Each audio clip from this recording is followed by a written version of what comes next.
سرکار دو عالم صلی اللہ علیہ وسلم کو مبارک، آپ کا جبہ مبارک جہاں کہیں بھی موجود ہے وہ بھی بے سند نہیں، سند کے ساتھ ہے، اور جہاں سند نہیں ہے وہاں ہم یقین نہیں کرتے جی، کیونکہ ہمارے آقا کی زندگی سے جڑی ہوئی کوئی چیز بے سند ہو ہی نہیں سکتی۔ چاہنے والوں نے کس طرح سے محفوظ کیا، ذرا اندازہ کرو صحابہ کی محبت ہے۔ ہم بھی تو محبت کا دعویٰ کرتے ہیں، بولو کوئی ہے جو یہ کہے ہم محبت نہیں کرتے؟ نبی سے کوئی کہہ سکتا ہے؟ سب سے اگر ہم پوچھیں آپ کو نبی سے محبت ہے اپنے؟ ہاں بالکل، ہم تو بہت محبت کرتے ہیں، دعویٰ ہے آپ کا۔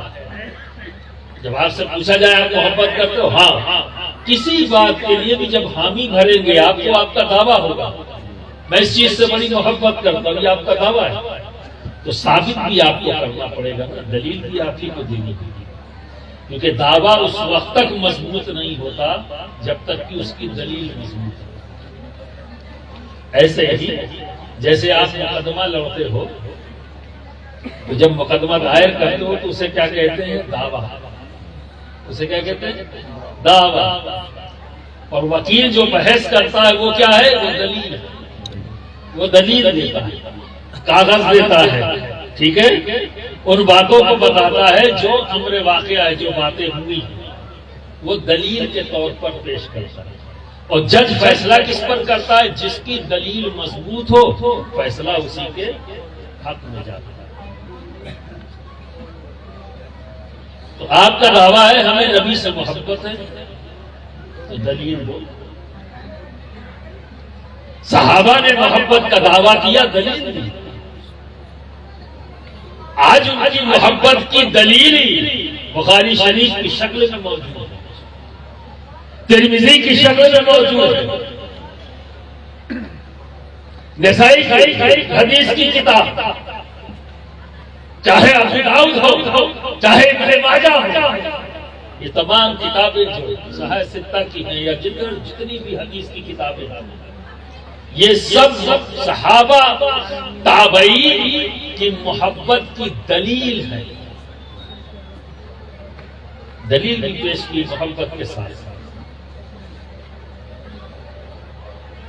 انہوں نے یاد رکھا، یاد کرنے کا شوق پیدا ہوا، ذوق پیدا ہوا، صحابہ سے سنانا تابعین نے، پر اسے سن کر یاد رکھا، اور پھر اپنی ہی ذات تک نہیں رکھا، یاد کیا اور آگے بڑھایا۔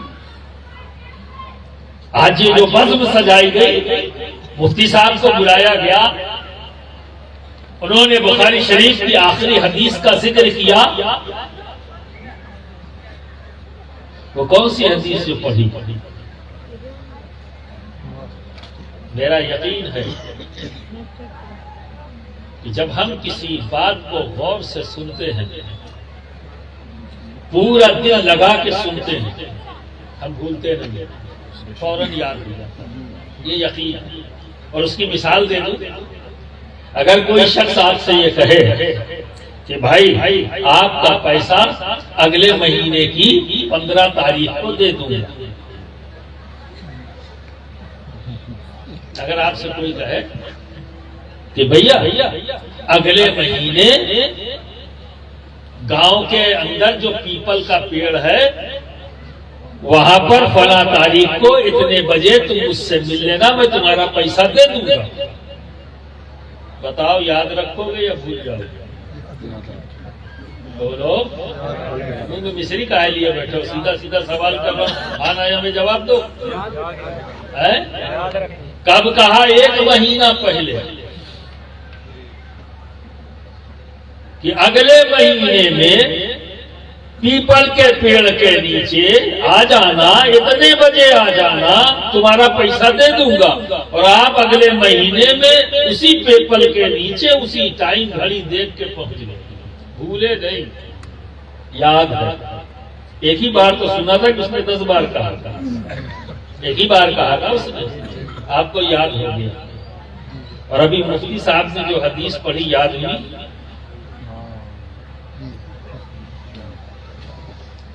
تو فقط دعویٰ کر دینے سے کام نہیں چلے گا، دلیل بھی پیش کرنی پڑے گی۔ اور دلیل کیا ہوتی ہے؟ میں آپ سے کہتا کیا حدیث پڑھی، آپ دوہرا دیتے حضرت یہ پڑھی۔ کیونکہ جب ہم کسی بات کو دل جمعی کے ساتھ، پوری محبت کے ساتھ، پورے سکون کے ساتھ، پورے ذوق اور شوق کے ساتھ سنتے تو ہمیں یاد ہوتا، اور اگر یاد نہیں ہوتا تو ہم کیا کہتے ہیں؟ بھائی پھر سے بتائیے، پھر سے بتائیے۔ کسی ایک نے کہا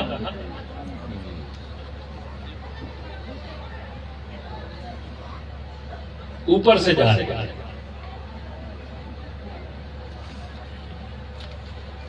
تو سنو جو حدیث پڑھی گئی ہے اسے میں پڑھ رہا ہوں، آپ میرے ساتھ دہرائیے اور یاد کریے، تاکہ آج کی اس محفل میں آپ کا آنا کامیابی کے ساتھ ہو۔ یاد کرو، سبحان اللہ و بحمدہ، سبحان اللہ العظیم۔ اتنا آسان ہے، پھر سے سن لو، سبحان اللہ و بحمدہ، سبحان اللہ العظیم۔ جب رب کہہ رہا ہے کہ پڑھنے میں آسان ہے، یاد کرنے میں آسان ہے، تو آسان ہوگا کیوں؟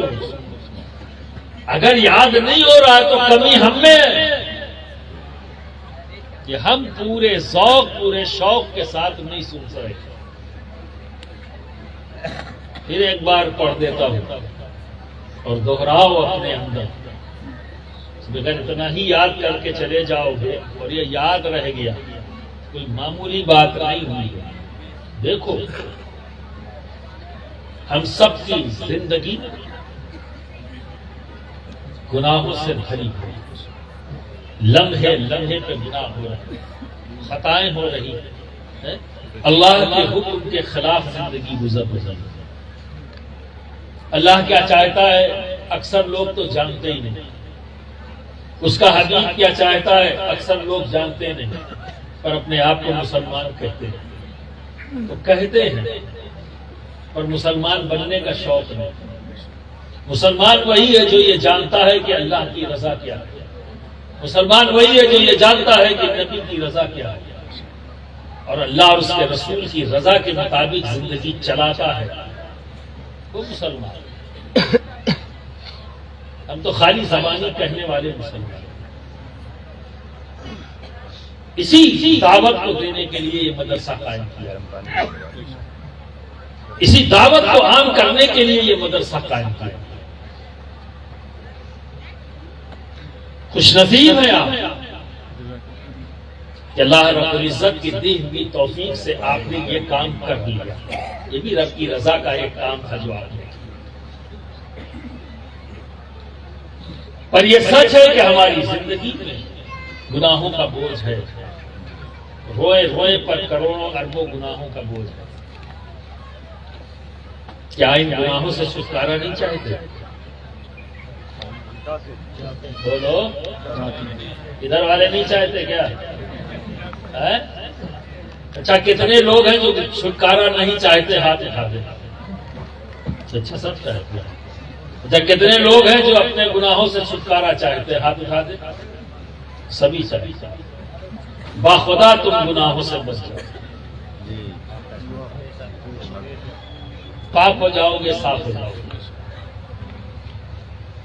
آج کی محفل کی اہمیت یہ ہے، آج تمہیں گناہوں سے پاک ہونے کا فارمولہ دیا گیا ہے۔ صرف یاد کرنا، اور یاد کرنا آسان ہے کیونکہ رب کہہ رہا ہے، اس لیے آسان ہے۔ صرف ذرا سا دماغ کو یکسو کرنا پڑے گا، ادھر لانا پڑے گا، الفاظوں پر غور کر کے ذہن میں بسانا پڑے گا۔ یہ دو کلمے ایسے ہیں کہ میزان میں اتنے بھاری ہیں کہ اللہ کہہ رہا میزان میں بھاری ہے، فرمان نبی ہے بھائی۔ اور یہ بات سن لو، کچھ لوگوں کو کہ اللہ کہہ رہا ہے، میں اس لیے کہہ رہا ہوں کہ نبی کچھ نہیں کہتے، وہی کہتے ہیں جو رب چاہتا ہے، زیادہ کنفیوژن نہیں ہے۔ تو میزان میں بھاری ہے، پڑھنے میں آسان،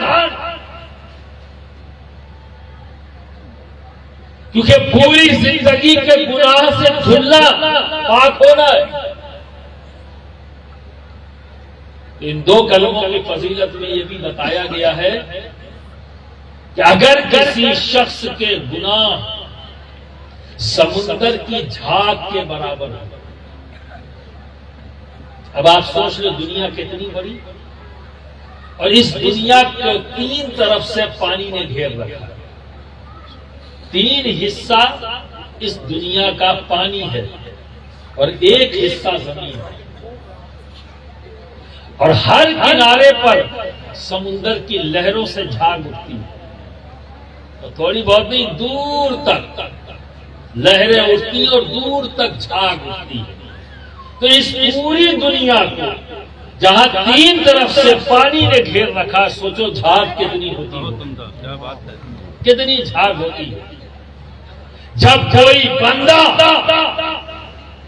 ان دو کلموں کو پڑھنے کا عادی بنا لیتا ہے تو اللہ رب العزت ان دو کلموں کے دوپہر اس کے گناہ اگر وہ سمندر کی جھاگ کے برابر ہو تو ان سب کو صاف کر دے گا۔ نعرہ تکبیر، نعرہ رسالہ، صاف کر دے گا۔ وہ کلمے کیا ہے؟ ہمارے ساتھ پھر پڑھو، سبحان اللہ و بحمدہ، سبحان اللہ و بحمدہ، سبحان اللہ العظیم، سبحان اللہ العظیم۔ یاد کر لو، یاد کر لو، اور روزانہ ایک تسبیح اس کی پڑھا کرو 100 بار۔ یقین جانو رب تمہاری کوتاہیوں، کمیوں، گناہوں کو اگر وہ سمندر کی جھاگ کے برابر بھی ہوں گے تو اللہ تمہیں پاک کر دے گا ساتھ۔ اب اس کے بعد بھی کوئی جہنم میں جائے تو یہ اس کی اپنی چوائس ہے۔ اب آپ اندازہ لگائیے کہ آج کی یہ رات، آج کی یہ شب آپ نے کچھ پایا ہے یا کھویا ہے؟ کیا پایا ہے؟ کیا پایا آپ نے؟ ایک بات یاد رکھنا دوستو، یہ زمین، یہ جائیداد، یہ روپیہ، یہ پیسہ، بیوی، بچے، سب یہی چھوڑ جاؤ۔ کوئی چیز آج تک کوئی لے کے نہیں گیا، چاہے جتنے مکان بنا لو، چاہے جتنے بیگھہ کھیت خرید لو، چاہے جتنی دکانیں بنا لو، چاہے جتنا پیسہ بینک بیلنس کر لو، کیا جانے والا ان تمام چیزوں کو لے کے اپنے ساتھ قبر میں گیا؟ کوئی گیا؟ خالی ہاتھ آئے، خالی ہاتھ آئے تھے تو تن پہ کپڑا بھی نہیں تھا، اور اگر عزیز اقاری دوست احباب تن پہ کپڑا نہ دائیں تو جائے بھی ایسے ہی چلا جائے انسان۔ نہ جانے کتنے لوگ ایسے، فقط ایک جوڑا کپڑا یہی لے کے جاؤ قبر۔ اب آپ سوچو ذرا سا، تھوڑی دیر کے لیے سوچنا شروع کرو۔ ایک چونٹی اگر تمہارے ہاتھ پہ آ جائے، رینگنے لگے، رینگنے دو گے اسے؟ بولو کیا کرو گے؟ جو غیر محتاط لوگ ہیں وہ کیا کریں گے؟ ایسے مسئلے دیں گے۔ اور اگر کوئی محتاط آدمی ہے تو پھونک کے ہٹا دے گا، کیوں بلا وجہ ایک جان لے گا؟ کیا قصور ہے اس کا؟ ہے نا؟ تو جو محتاط لوگ ہیں وہ پھونک دیں گے، پھونک کے ہٹا لیں گے۔ اب ذرا یہی رک کر سوچو، وہ چونٹی تمہیں کیا نقصان پہنچائے؟ تمہارے گوشت کو چھیل رہی تھی، نہیں. اس کا وزن تم محسوس کر رہے تھے؟ نہیں. اس نے تمہیں کاٹا؟ نہیں. صرف چل رہی ہے. تمہارے ہاتھوں کو اس نے زمین سمجھ لیا. آپ کو وحشت ہونے لگی. آپ کو وحشت ہونے لگی. اور اس وحشت کے عالم میں اگر آپ اپنے عقل کا استعمال نہیں کیا یا علم نہیں ہے تو آپ نے کیا کیا؟ مسل دیا. سوچا بھی نہیں کہ میں نے ایک جان کو بے وجہ ختم کر دیا. جو صاحب علم ہوگا وہ سوچنے میں مجبور ہوگا کیوں ایک جان میں میں اس سے چھٹکارا حاصل کر سکتا ہوں، پھونک کر بھی، مسل کر بھی، پھونک کر بھی. تو اب آپ بتائیے، انصاف کریے، مسل کر چھٹکارا حاصل کرنا یہ صحیح ہے یا پھونک کے حاصل کرنا یہ صحیح ہے؟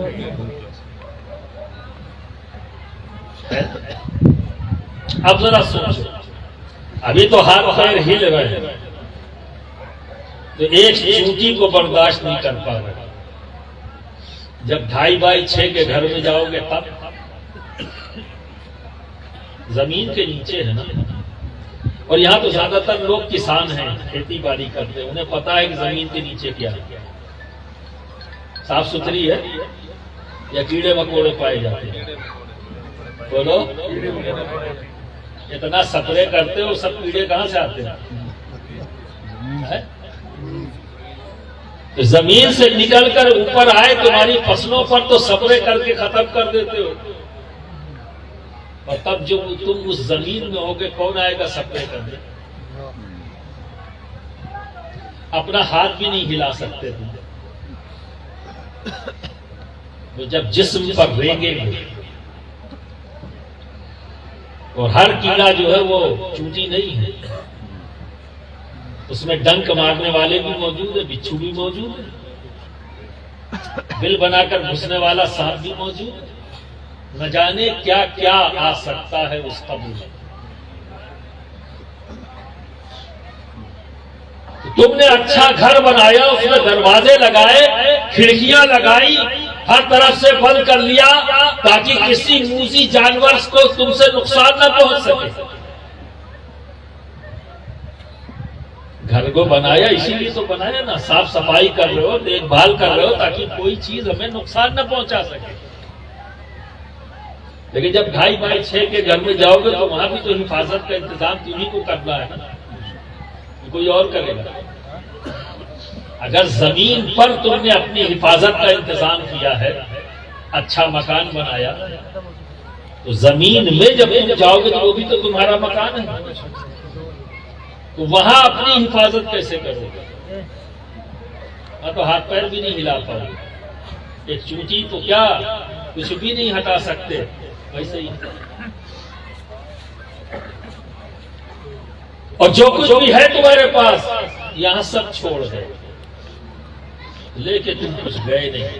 جس کے پیچھے تم دیوانے پڑے ہو، رات و دن بھاگ رہے ہو، مکان بنا لوں، دکان بنا لوں، یہ بنا لوں، وہ بنا لوں، بھاگے جا رہے. نماز کا وقت ہو گیا، ادھر جا رہا ہوں کام سے، ارے بھائی نماز پڑھ لو، ارے نہیں بہت ضروری کام کا. کیا وہ کام تمہیں قبر کے عذاب سے بچائے گا؟ قبر کی پریشانیوں سے بچائے گا؟ مدرسہ اشرفیہ نصرت البنات کا جلسہ ہے، چلو بھائی جلسے میں چلتے. ارے یار نیند بہت آ رہی ہے، بہت تھک گیا ہوں، آرام کروں گا. کیا آج کی شب کا آرام تمہیں قبر میں آرام پہنچا دے گا؟